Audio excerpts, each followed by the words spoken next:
depensahan din nila dito yung mga jungle from Sensui. Same goes with the Sanji and even the Yawi.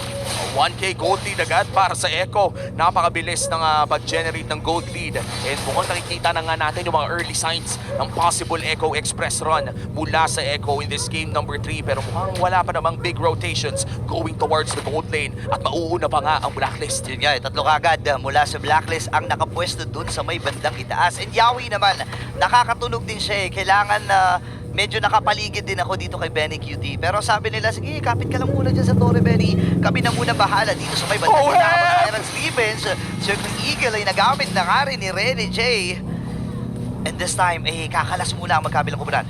Medyo kinabahan ako doon ha. Akala ko, GG na niya eh. Parang biglang diretso nga set. Pero kalmado muna na ang mga players dito for both teams and even for Echo, minamaintain lang nila yung kanilang kalamangan. So mapapansin din natin na even for Yue ay medyo nakaback siya ng konti para hindi maagaw ni Sanji yung kanyang Netherrealm. Ayun o, nakaabang. Tapos hindi din siya nagpo-forward. Kasi if ever na makuha dito ni Sanji Netherrealm, pipilitin lang ng Echo na mag-proc muna para sila yung merong advantage. Ayan, nakuha Ayun na, nakuha. Kumbaga may advantage na nga rin talaga ang Echo with the setups, with the Netherrealm as well. Oheb, half HP, pero nandiyan naman si Rene J. At mukhang magkakaroon lang tayo ng trade-off dito. Noy, naka-merits range ha, itong si Benny QT. And this time, ang buong kubunan ng Echo ay babalik doon sa kanilang plano na simulan yung second turtle ng ating game. Carl TZ at Sensui, nagkakitaan na nga rin.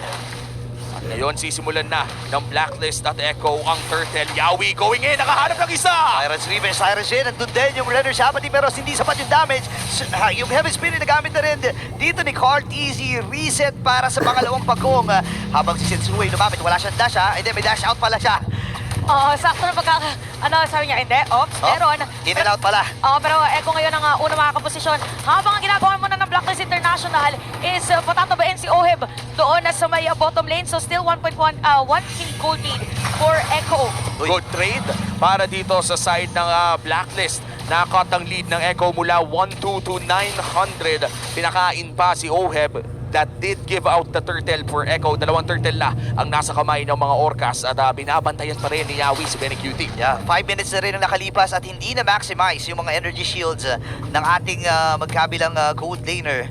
Again, maganda yung ginagawa dito ng Echo at Blacklist International. Nag-iingat lang sila dahil alam nila yung mga power spikes nitong mga teams na to and yung win condition din ng Echo na kung saan kapag naipit ka dun sa mga setup na meron sila, lalo na yung itong si Oheb na by the way naka-purify ha. Kaya kanina nung naka-flicker out din si Edward by the way, umalis na siya agad. Pero wait lang, sa top lane, si Edward yata ay delikado but still discipline pa rin ang ating mga players. Even for the players of Blacklist International. So parang chinichempuhan lang muna nila kung saan nga bang lane mas maganda. But they are really focused on giving Oheb the space. Kaya naman 3.7k gold na dito ang Bruno. Ang talino din ang ginawa ni Edward doon, expending the bravest fighter para makapag-wave clear at magkaroon ng crowd control immunity.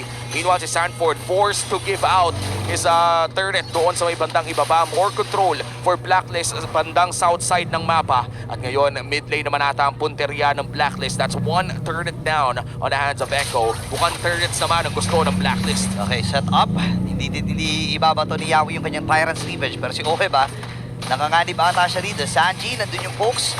Charge yung Tyrant's Revenge. Pero walang aabutan. Oheb dito ay naka-purify. So medyo nagdadalawang isip din ng Echo na siya ay ibigyan. Dahil nga naman doon sa kit na meron siya. Pero yung turtle ay mabubuhay na nga rin in 5 seconds. Pero purple muna daw sabi dito ng Echo. Tsaka if ever man na medyo mapalalim yung talon dito ng Kufra, si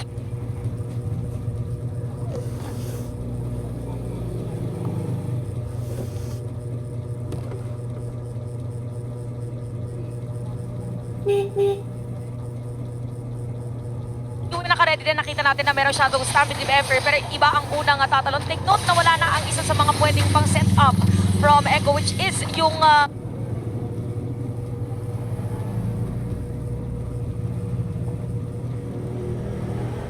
Oheb sa itaas. Turret for Turtle ang laging nagiging trade-off ng Blacklist. Yeah, hindi.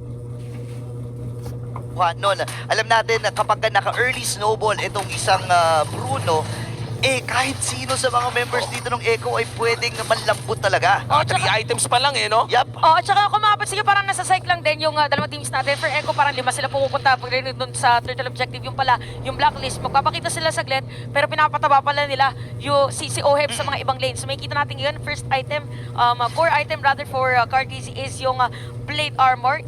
Even for Edward, meron siyang blade armor. So kanya-kanyang pag-zone na to para sa mga tanky heroes for both teams.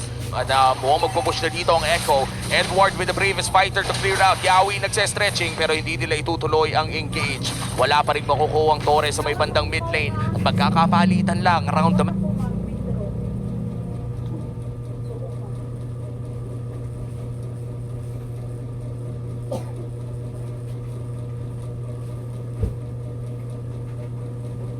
A 500 gold lead for Echo, hindi na to gumalaw. It's still anybody's game. 8 minutes in. Ang ganda ng zone na ginawa ng Echo doon at ibibitaw na or bibitawan na.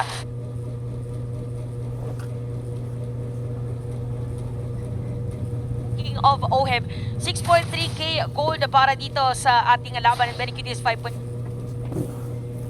So parang inaantay ngayon ng Echo is maging activated na rin ang isang bagyo para pwede na lang isama doon sa team fight. Ang pinagkaiba naman ng Beatrix sa isang Bruno ay may mas madaming AoE damage na biglaan ang isang Beatrix. Pero yung Bruno kapag na-chani ka ng mga 2 times, mga 3 times, ay doon ka na talaga mapapa-aray. Especially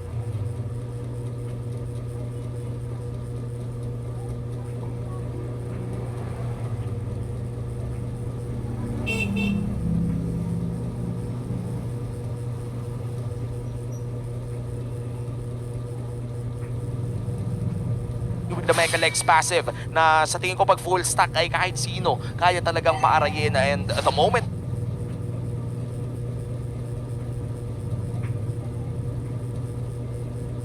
the Malefic Roar is unlocked, kailangan na talagang bantayan si Oheb in this game. Lord ngayon ay isasayaw na ni Carl TZ and Sensui. May lamang sa XP ang jungler ng Echo. And hawak din ng Echo dito yung... Sakit! Tumama na yung nalisapan din pero flicker! Crucial para sa Blacklist International.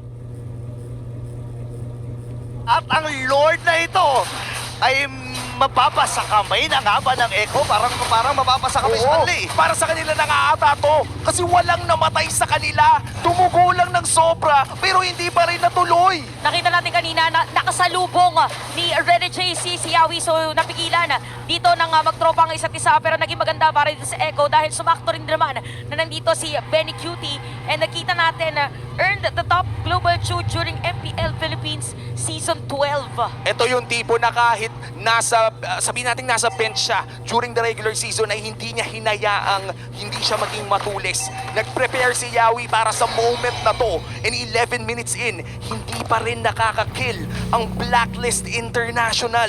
Oh yeah, kita natin ngayon even for Echo right now, ang unang binild by the way is yung Atikeras. So yung passive na mga defensive team. Oh! Set up Tyrant's Revenge plus Breaker, Tyrant's Rage din. Pero mahahatag si Yawi pabalik. Kaya lang nandun yung pag-ibig ni Cartezy. Kaya lang kung di buhababa yung kanyang buhay. Ilalaban na nga ba ito ng Echo pero under the turret masyado malalim. Nagamit na rin yung penalty zone patakas. Pero mapapatay ni Oheb itong si Sanford. Tuloy-tuloy ang bakbakan at dalawang makukuha dito ni Oheb. Make it trip pa nga. Isinama pa si Sanji sa laban na yun. At kakasabi ko lang na wala pang kill yung Blacklist, sabi ni Oheb. Ito na kasi. Diretso triple kill para dito kay Oheb. Kaya naman mabilis silang madedepensahan yung Lord. So ito na yung mga laban kung saan positioning ng mga marksman ay super magmamatter. And for Echo, yung sa may middle lane kanina, parang mas inop nila na magkaroon ng teamfight rather than taking down the turret. So medyo detrimental yun, kaya hindi nila masyado nakapitalize yung Lord. Kaya naman pwede tumiretso dito Blacklist International this time around sa may middle lane. Ang sakit na nga talaga dito ni Benny Cutie. Biruin mo, hindi lang niya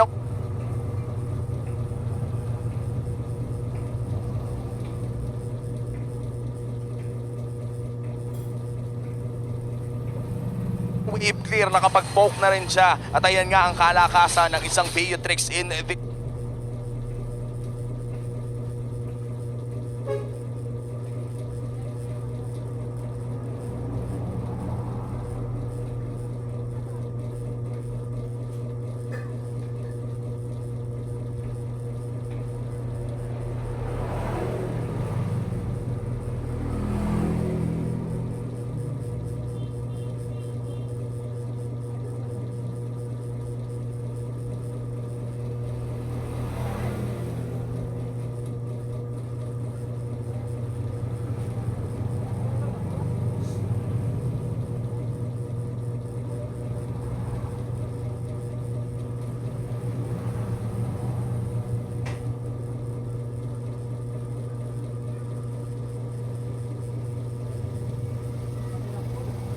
current meta, looking at the item builds dito, no, may kalamangan pa rin bahagya pero napakaliit na lang ng kalamangan ni OHEB against the Beatrix coming in from Tenny QT. Ang ganda rin.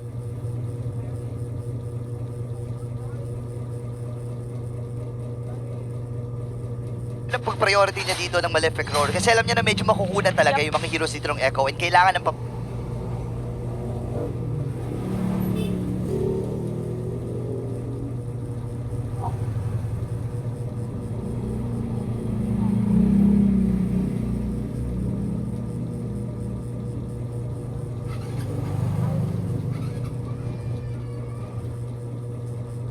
pila. Kailangan ng mga pangsugat sa kunat na meron ang Echo. Ngayon, RTC, gusto niya sanang sumilip, pero makikita niya yung purple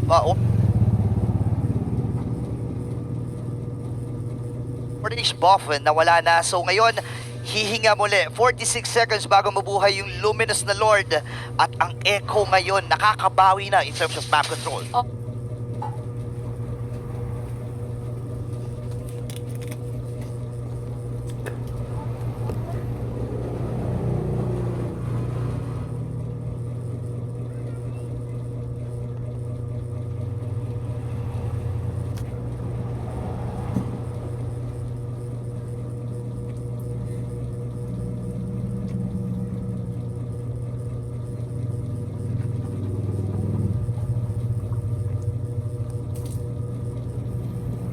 By the way,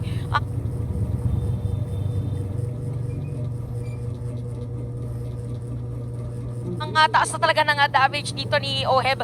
2 beses pa lang siyang napapatay at lahat ng kills ng Blacklist International ay sa kanya kamay. But for Echo, they are at the lead. Up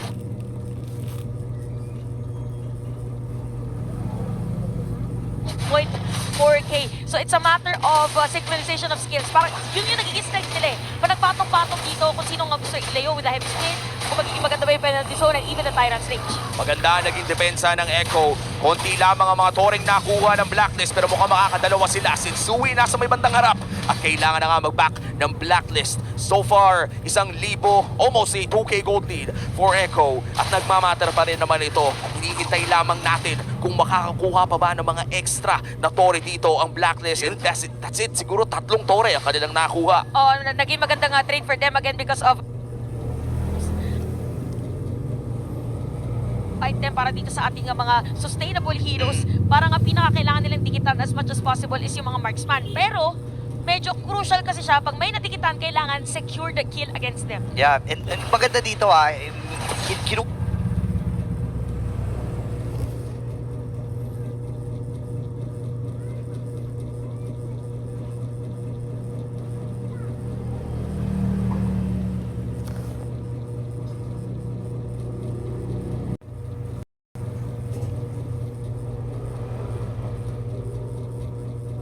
Parehas silang nag-aabang sa sunod na objective, just making sure na nakukuha nila ang kanilang mga buff, kanilang mga wave, inaayos na nila at pine-prepare na dahil wala pa namang bumabagsak na inhibitor turret in this game. 17 minutes in, hindi pa naman Evolved Lord ang lalabas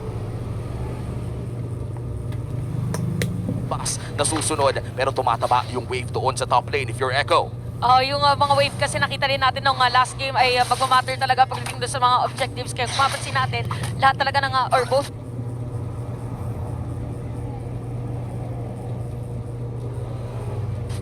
available naman lahat. Take note lahat na OHEB uses the Purify. So dapat kung ikaw ang Echo, ayaw mo na 3 crowd control mo sabay-sabay ay gamitin versus OHEB. Kasi isang Purify lang yon para ma-purify lahat. Conceal play mula kay Yawi. Likod, Ito na ba ang inaabangan ng mga Orca? So Likod. hindi niya itutuloy ito. OHEB dito nasa likuran. Sanji, nandun yung kanyang mga pokes. Napakakunat ni Sensui sa naging ganap na yung flicker na gamit na ni Benny. So,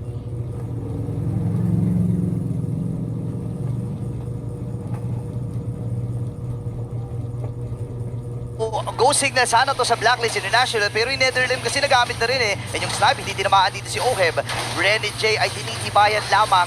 Pero papasok na ang kumunan ng Echo. Netherlands nagamit na yung flicker at yung penalty zone. Pero ang kumunan ng Echo makakakuha nito ngayon. Sasabog, ang dami pabalik. Dito si Sanji. Saan ka pupunta, men? Bumalik ka dito sa amin. 4v5 scenario pero Lord ay mapupunta sa kamay. Echo, lalo na si Sanford dahil sinunod niya dito si Oheb. Ngayon naman, for Blacklist International, comment natin doon is yung Shadow Stampede from UA kasi hindi pwede makuha lang daw ng Echo yung Lord. Kailangan meron din silang bawi para hindi ganun kadali for them to capitalize this Lord. So mukhang sasalubungin ng Blacklist International Lord pero pwede din gumawa ng play ang Echo dito sa may top lane. Abangan natin kung ano nga bang gagawin ng Echo o tutunawin na ba ng Blacklist ang Lord na to. This is an evolved Lord kaya medyo may kakunatan at napakasakit din yan kasi dire-diretso yan sa kanilang base.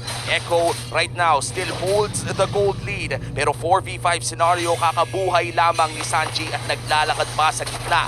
Mapapanatan si Sanford ng bahagya pero Uy. may immortality since Sui sa may kanan pinoprotektahan ng Echo ang kanilang Lord. Kalahati yung buhay ni Sanford dito. Ang magandang proteksyon ang ginagawa ng mga Orcas. Ngayon papasok ang kubunan ng Echo. Nandun yung Beres Rage. Matutunaw ng mabilis. Yung Luminous Lord na iyon. Punta kagad sa gitna. Pero yung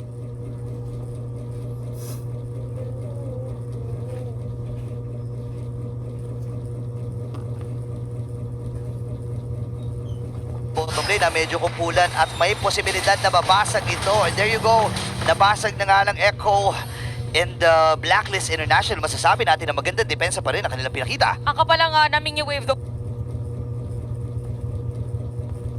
Both Sanford and Yawi, kung mapansin natin also, yung dalawang hero players na binagit natin, parang tinatapon na lang nila yung sarili nila dito kay Oheb para mapigilan lang konti yung kanyang pinaka-range pagdating doon sa worldy at para hindi mapunta doon sa area ng teamfight. Now for Blacklist, again, parang ang hirap mo na namang targetin si Yue at saka si Oheb eh. Para lagi magkadikit, tas if ever meron na naman dito nga Circling Eagle and even Guiding Wind from Renny J. So ano na to, pagdating sa brushes, kailangan din maging maingat pagdating doon sa mga pag-face check. 3.5 gold lead for the side of Echo. Kailangan nga mag-ingat ng face check for both squads pero si Yawi ata mag-face check. May magandang angulo pero hindi niya kasi alam yun. Kinancel niya sa ngayon at si Yawi ay nakita na nahanap si Oheb pero may Fury. Nagamit yung Fury pero sa likod. Nandun yung Kevin Spin. Nandun na may nabitawan na nga rin. Beres rin wala kay Benny Cutie at sa likod. Libre free hit na naman dito si Benny at si Edwin papasok din.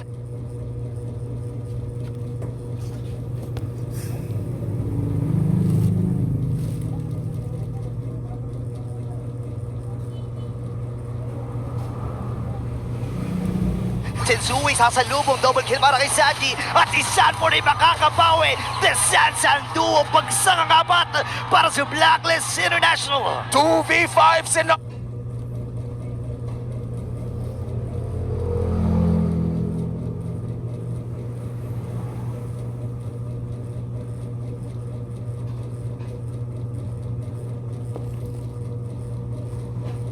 Oh no! Securing the first game na kailangan nila in this reverse sweep. And the ball na ba? And the ball na ba? Ang taas ang Pero death timer mamigit ha. Ang taas ang death timer dito. Ngayon yung flicker and penalty zone. At si Benny Cutie, isa na lang ang kanyang nakikita. At ang Torion, may extend pa ang serye courtesy of Echo.